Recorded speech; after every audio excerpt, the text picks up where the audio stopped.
moss samples and study the organisms inside them at different altitudes on Earth and 10,000 feet above the Earth in the stratosphere. We wanted to see how the moss would adapt to these varying environments.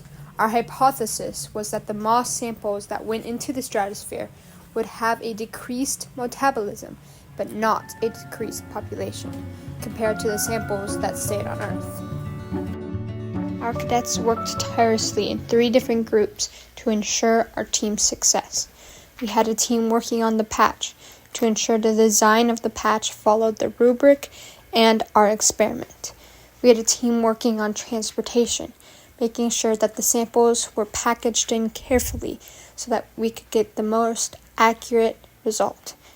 And we also had a team working on the videos, making sure that it accurately represented our process.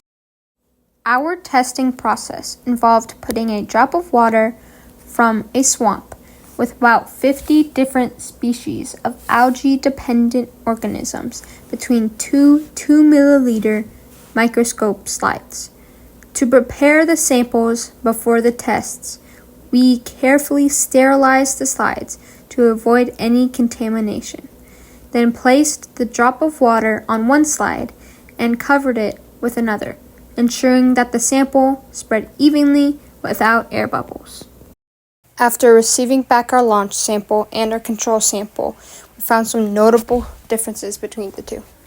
In the launch sample, the moss structure was in a phase of dormancy because they had less metabolism, unlike we had hypothesized.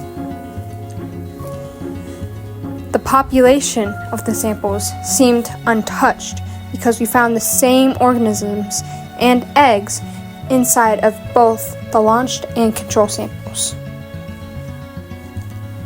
This is very interesting because in our hypothesis, we had said that the population would have decreased inside the launch samples, but we saw that that was not so.